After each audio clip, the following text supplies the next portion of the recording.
Good morning and thank you for being here. Before starting, I would like to thank you, of course, to thank the event makers, to thank the organizers for this beautiful event, the KHDA, of course. Allow us to introduce ourselves before starting. My name is Joseph Salameh. I'm the principal of the Lebanese school, Lycee Libanais Francophone, Lebanese Francophone school in Dubai. My colleague here, Ms. Rula Tawil, is the head of the English department in the school. And we're here, of course, to talk about our practice, how we promote differentiation. Before starting, a few words about us. Our presentation has been translated as well to Arabic, and we can take afterwards questions in English, French, and Arabic. Lycée Libanais Francophone Prive, the Lebanese school, was established in 2003, and this year it's celebrating its 10th anniversary. We receive students from KG1 to grade 11 next year, and we follow the French curriculum. We have about 770 students and about 70 teachers. The French curriculum is the main curriculum of the school.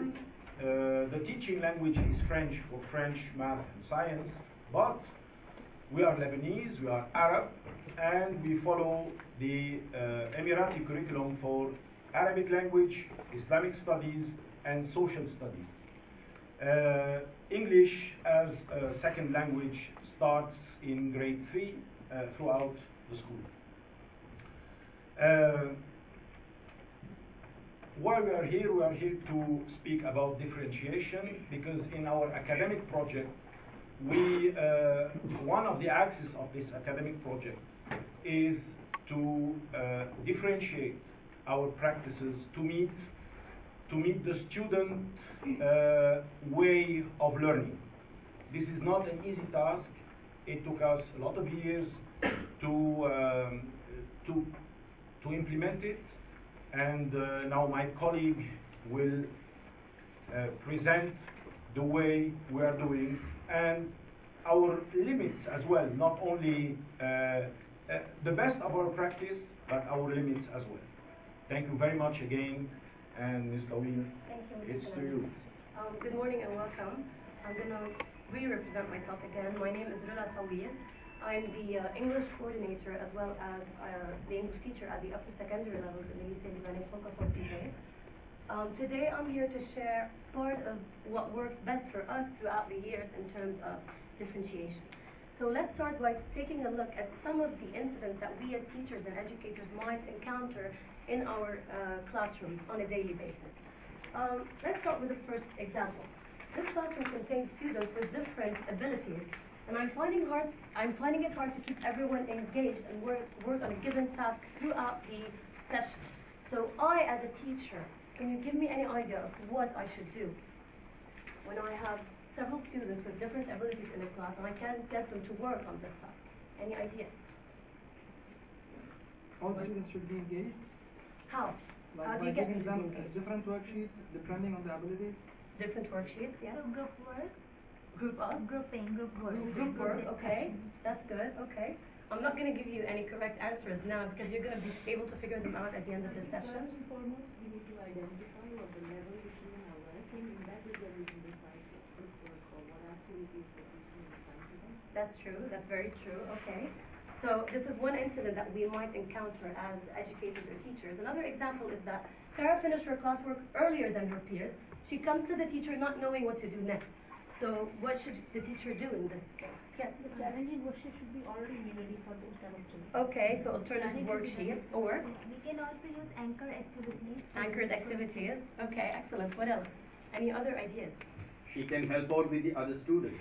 She can help out other students as well. Okay, so I see that a lot of you here, they have an idea about what or how we differentiate our work in the classroom. Another example is, for example, Jenna is a gifted student who isn't showing full participation in the classroom because Jenna happens to know the content of the lesson very well. So what do I do with a student who comes to my classroom knowing the content? What do I do in this case? And I have to deliver the lesson to the other students in my classroom. Or, for example, I have a group work activity prepared for my students, and I'm not really sure how to segregate those groups. Do I put them in homogeneous groups? Do I put them in heterogeneous grouping? So how do I, as a teacher, decide which is better for me? That's why we, as teachers and educators, we are faced with challenges of structuring learning opportunities for students in order to attend to their diverse needs. It is likely that in one classroom I have students who have passions and they have love of learning certain subjects, and they are highly skilled in those subjects, versus students who are in the same classroom but they actually don't have the same passions or the basic fundamental skills that help them succeed in those same subjects. So the fact that we understand that our learners are diverse, they come from probably different cultures, they speak different languages, they have different personal interests, their mode of learning is different.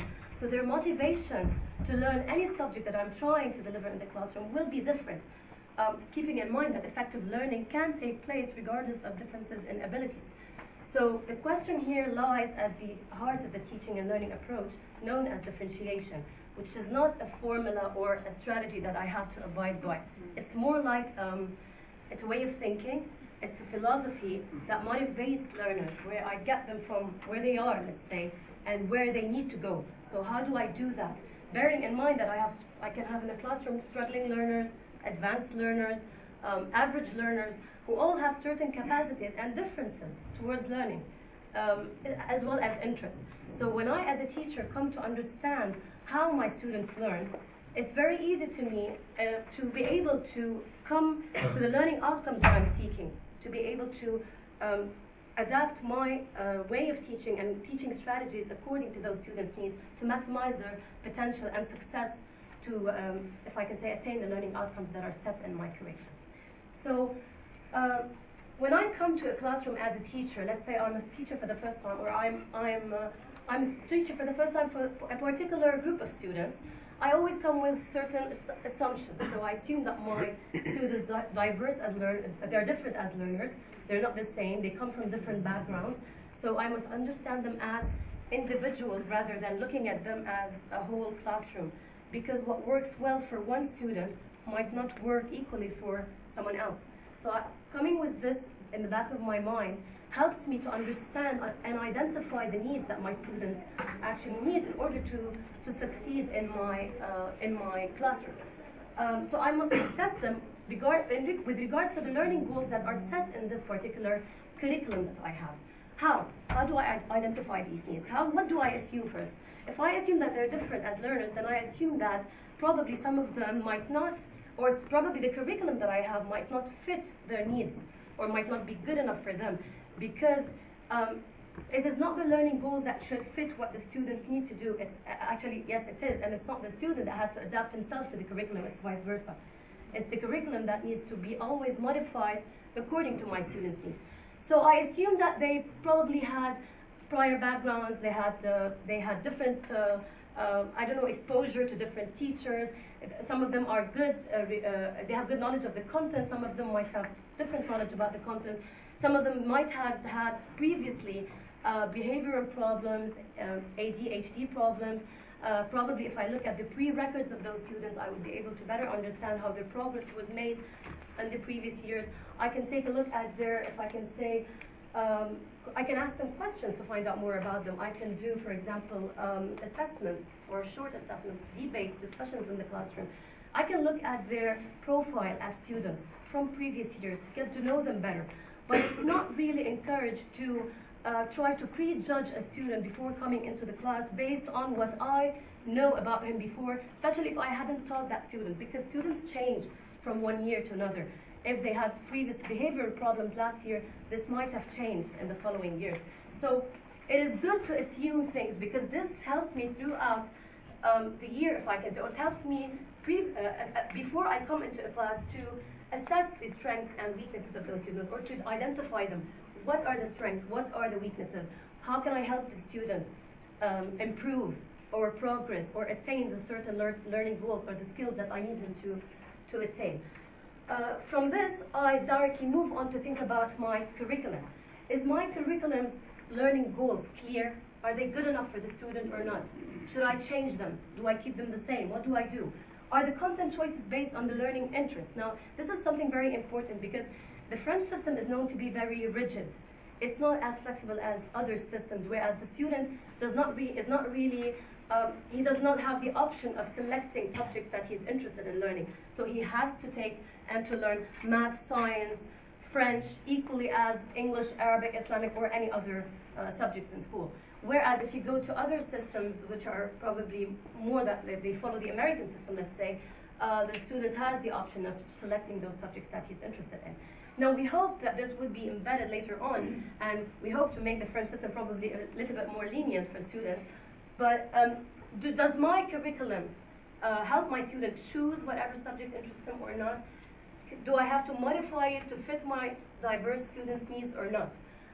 Do I have an individual educational plan? What is the educational plan is very important because when I have an educational plan set for each student with certain specific learning goals, I can easily adapt this plan according to his needs. So I would jot down all the weaknesses or the strength that this student has, and I would be able to monitor him or his progress throughout the year based on this plan. It's a sort of, if I can say, contract that is done between the teacher and the student and the parent and the teacher and the student as well, teacher and coordinator. It's like a round table agreement on certain things that we believe or we expect the student to attain at the end of a semester or of a year, an academic year, as well as what the students expect from us. So there's a part which is a self-evaluation part that the student can write whatever he thinks that he has weaknesses in or any other difficulties that he thinks he has in this plan. And according to this plan, we would easily be able to create a certain profile for the student or have an idea about how to help him out. If I know that he has, I identified this weakness or I identified this strength, because also students who have certain strength, they also have to be challenged more. So how do I develop also instructional classroom routines? If I get to a classroom and I tell students, okay, let's sit in groups. Well, sorry miss, but I didn't get it. Just sit in group, don't you understand? Sit in a group. So how would he get it if it's not a classroom routine? The first time, there's always a first time. It's the hardest thing to do at the beginning when you get into a classroom is to differentiate learning. To tell him you have to sit in a group and you have to work, because he will not comprehend that why do I have to, I don't want to do it in a group work, I want to do it individually. Some students don't really feel like working in groups. So we just really explain to them that a classroom routine is one type of instructional strategy that we use in our classroom as part of differentiation.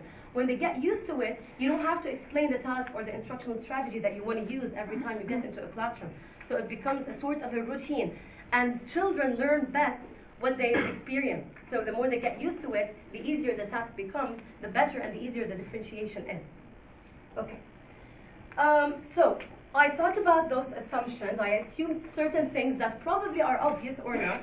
And then I moved on to what I call the curriculum to think about whether or not to, if I can say, adjust my curriculum to my students' needs. So fine, I truly identified a few things. I thought about strengths and weaknesses. Now what do I do to make sure that my judgment of the student is not biased? I do a pre-assessment. Why? Because I don't want to go into a classroom having diverse needs and knowing that some students will know the content very well, they will be bored, they will sleep in my classroom, and other students will be so interested to learn the material very well. So in this case, what do I do? What we really focus on in our school are sorts of ongoing assessments. And this is part of our work that we mostly do in different subjects. Diagnostic testing is very important because it tells us exactly what the students know, his level according to this age group or according to, in comparison with other age groups, international students, international benchmarks, etc. I can do quizzes, discussions, questions, any sort of evaluation or assessment that tells me exactly what the students know and where do I need to get him from there. So am I able in this pre-assessment to identify where students are in relation to those learning goals or not? If not, then there's something that I have to modify in my curriculum because it does not fit to my students' needs. Okay, so from the pre-assessment that I do, I can move on to the one size does not fit all, okay? And I believe that one size does not fit all. The model of differentiated instruction requires teachers to tailor their instructional techniques and methods and fit them and adjust them to the student's needs and not the other way around. I can never grab a child and force him to fit into a curriculum and force him to attain those learning goals if he's not ready. How can I do that?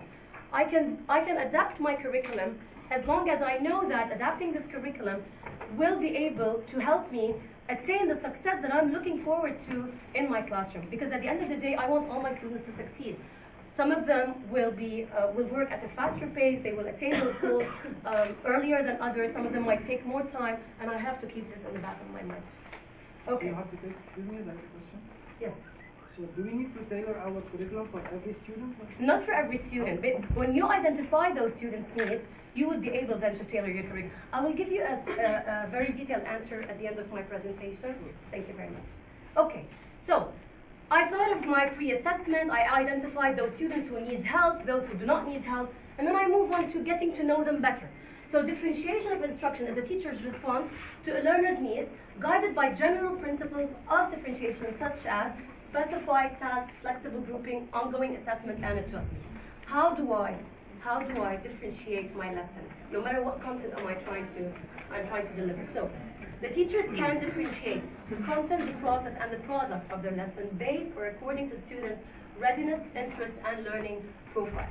This is very interesting because once I get to think of how to differentiate the content, it's very, if I can say, it varies. It's not the same for all subjects because science it's different than English, it's different than math. Every subject has a different way of differentiating a lesson in it because teachers have different teaching styles just as students have different learning styles. So I cannot adopt one teaching strategy and apply it in all my classrooms and in all my sessions. There's no way of doing that. So I have to have multi-teaching techniques to implement in my classroom. So differentiating the content is a very important task, if I can say, or strategy that I have to do when I want to differentiate any lesson. How? How do I do that? Any idea? How do I differentiate my content? Based on a mixed ability classroom, if I can say. Yes. Depending on the students' learning styles, Yes. I can divide them into groups, Okay. put them all together, and give them different worksheets depending on the learning style that they have. Excellent, you're very close to that. So let's say I have a content that I want to deliver to, no matter what it is. It could be a science lesson, a math lesson, an English session, whatever it is. So I look at students who probably have full mastery of the content. Other students might have partial mastery of the content. Some of them have misconceptions. They think that they know the content very well, but they actually don't know it. And others are really struggling learners because they don't know anything about the content. So what do I do in this case? Okay, so in order to be able to attend to students A, B, C, and D, I have to create or design different activities for groups of students that cover different areas of Bloom's taxonomy. Any idea about Bloom's taxonomy? Do you know what Bloom's taxonomy is about? Yes? Okay, let's take a look. So this pyramid that you see here is exactly what Bloom's taxonomy is about. It's divided into certain categories. So if you look at the bottom two categories of this pyramid, we're looking at knowledge and comprehension. Which students do you think I should place in these categories? The advanced ones, the average, or the struggling ones? The struggling ones, yes. Why? Can you tell me why? Because they're actually trying to retain new knowledge that they have no clue about. So they're actually trying to learn something new. They're assimilating new information by trying to understand it. Okay? So while those students are working on this area, I can move another group, which is which group to these two categories? Who do you think works in the application and analysis part? No, not the struggling ones. Yes, exactly. Those who have partial mastery of the content can work in the application and analysis part. So, why do you think they can work in the application and analysis? Because what qualities do they have? They are covered with the knowledge at bottom two, and now they're able to apply it. Excellent. So they have the knowledge and they're able to apply this knowledge. So I can segregate those into a group on its own. What about the upper level one? So the synthesis and the evaluation.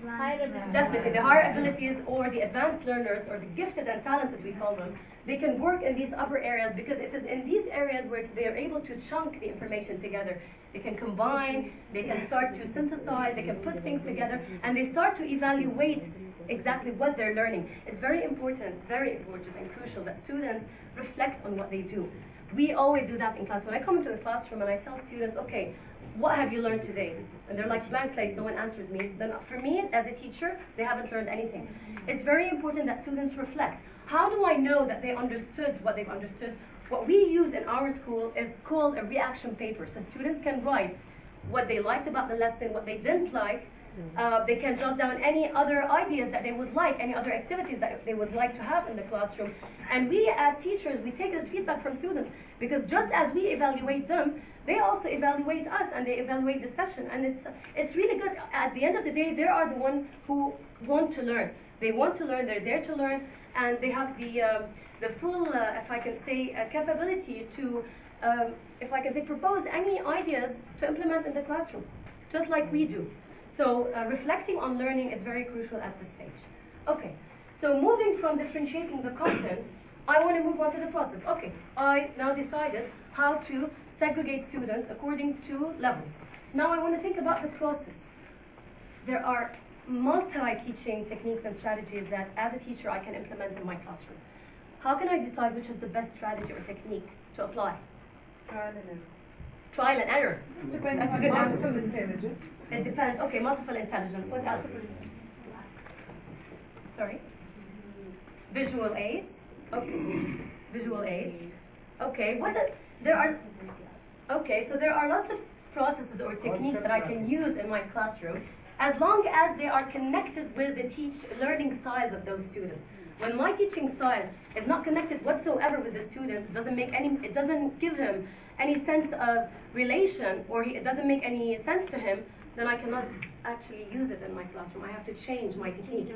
Direct instruction learning is unfortunately what most teachers around the world use.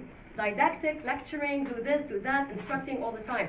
It is not discouraged, but it's not highly encouraged to use it throughout a whole session.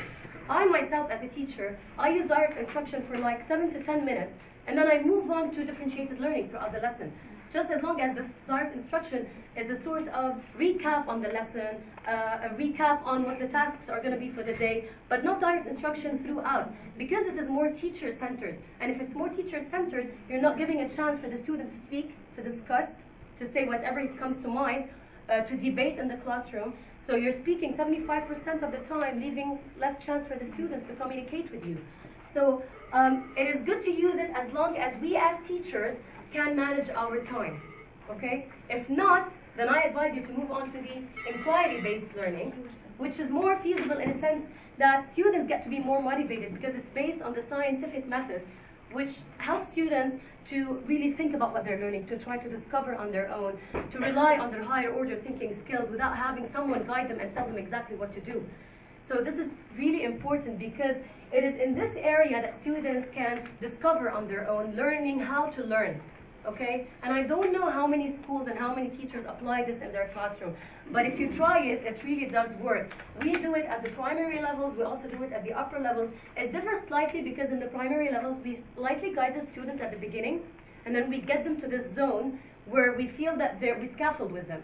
Then we get them to the area we feel that they can work on their own. We then let go.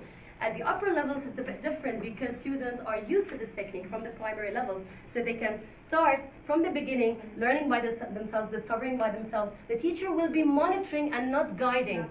We do not guide at the upper levels. We actually monitor the lesson and how it's going. And even if they don't get the right answers at the right time, it's okay. They can always think about it. Most teachers in most schools, they ask the question and they answer it themselves. And this is not what we want. We want to ask the question and we want students to think about the answers.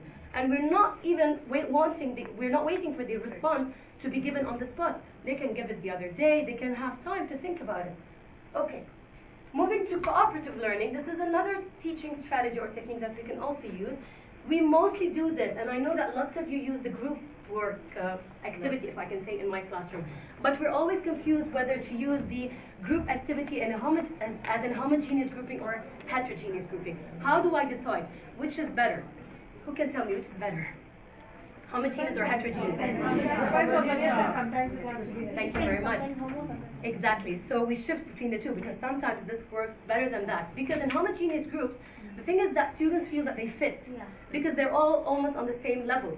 So they don't feel that there are differences between them. No one is competing really with the other. They're working as a team. Whereas if I place students in heterogeneous groups, those students would feel that, okay, there's this advanced learner that's instructing us all the time what to do. So we feel that we don't fit in, we're cared less for, so I don't want to be in this group. So sometimes it works because advanced learners can help their peers and they can learn from them. Their pace at work can become better and faster, whereas they feel more comfortable in the homogeneous grouping. So the most important thing at the end of the day is even if we shift between those two things or those two ways or strategies of grouping students, it's very important to make them understand that we are here to accept our differences, no matter what they are. So, but when we put them in one group or the other and shift from one time to the other between groups, students get to respect each other's differences, and they learn that I have to engage in this group just as I engage in the other. Pairing students is another technique that we can use. Differentiated learning here, it doesn't have to take place in groups, by the way. I can differentiate the lesson individually. So students can work on an individual activity. The activity will be common to all students.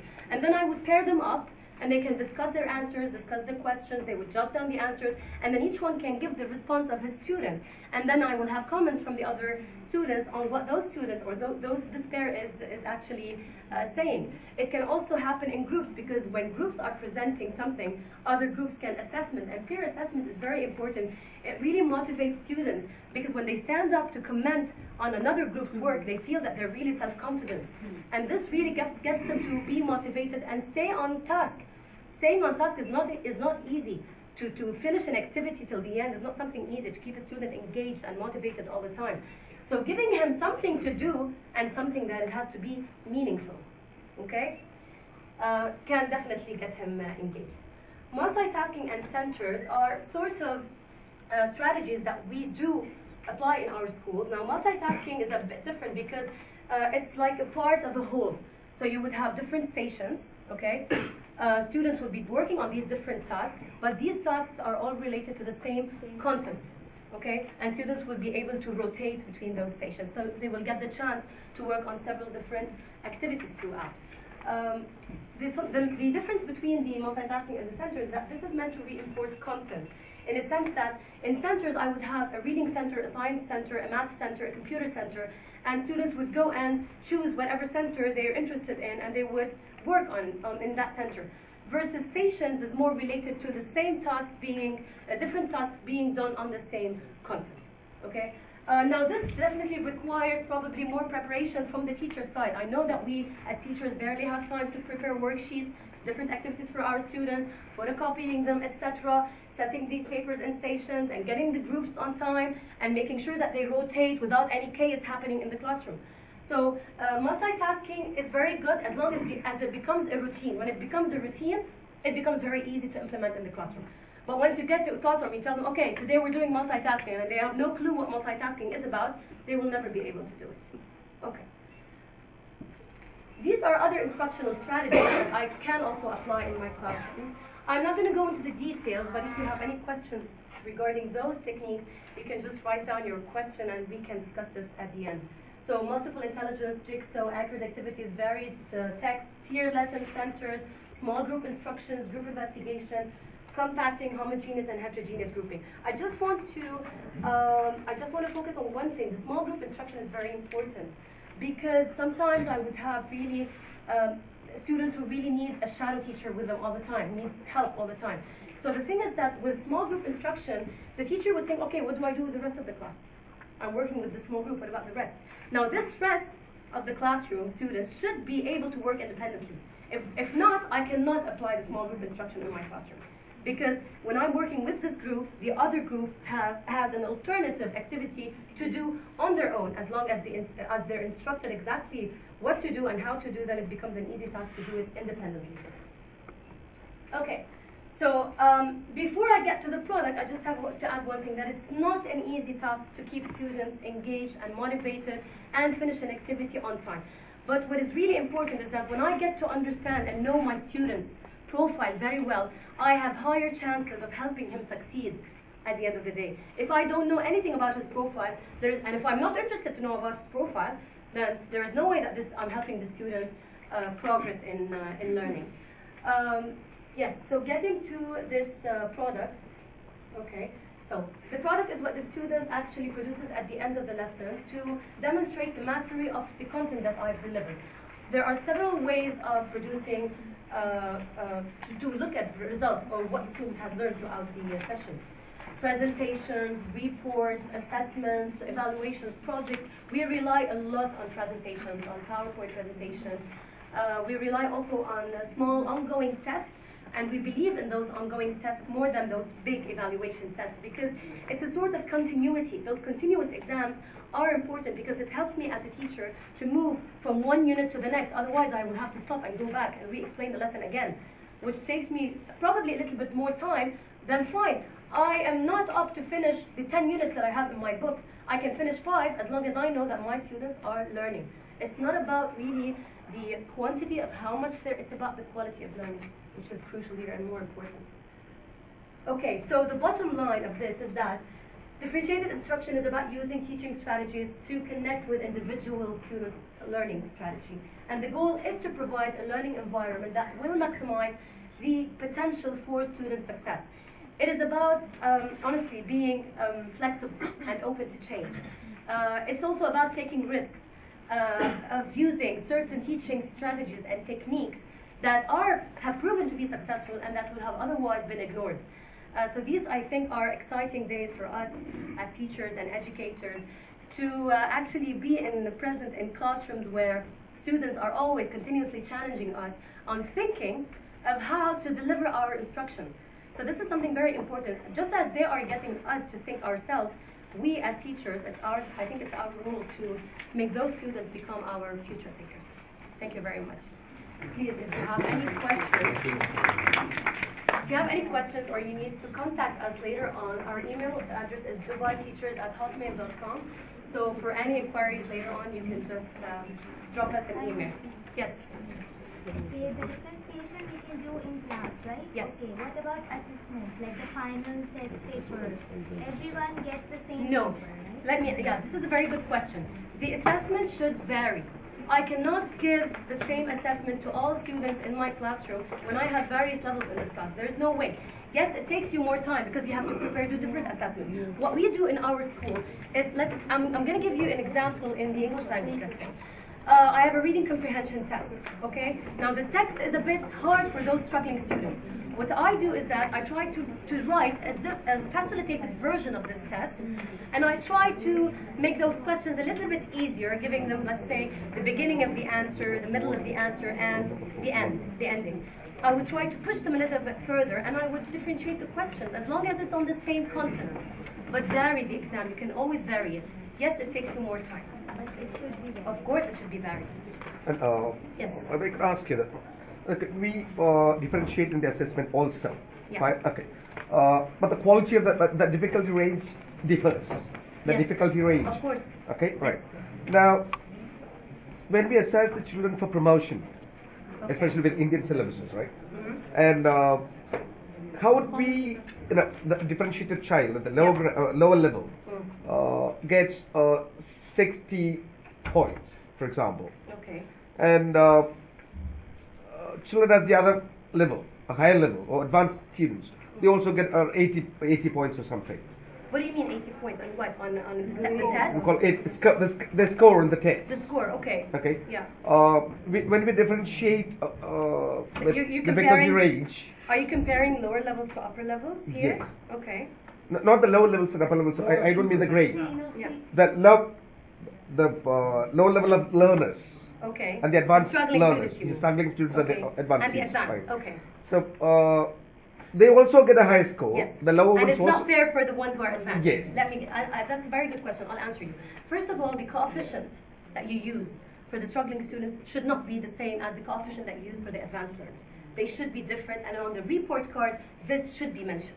How? And How do you do that? they should be mentioned. The coefficient should be different. How do you do that? On the report card, this is Yeah, the. what do you write? What do you mean, what do you write? You are giving a math lesson. Yeah. How do you differentiate in the reporting of the lower achievers? How are they different You from the differentiate, higher it depends, achievers? qualitatively or quantitatively, because No, in regards to points or scores, you cannot really differentiate unless the coefficient that you're using on this certain subject What is coefficient different. do you use? For example, what is the coefficient that you use in teaching math, for example? Actually, we depend Mrs. on- Salim, if I can just explain the coefficient that they're using, Ma'am? because we use coefficient in our schools. So I don't know. Ma'am, we depend on standard-based progress reports for every student. Okay. Actually, we send Do you assess reports. the struggling as you assess the advanced? Actually, we put reports Yeah. for every student that he achieved these objectives, Yes. and some other students didn't achieve. But we cannot mention all the objectives. Do you have altogether an in the individual report plan card. for each student?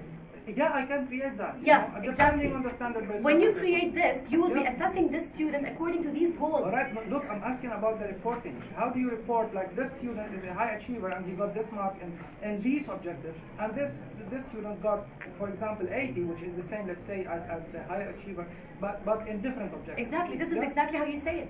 Not different objectives. Like the same, not Exactly. different number of objectives. No, the objectives are the same, but they are adapted to their needs.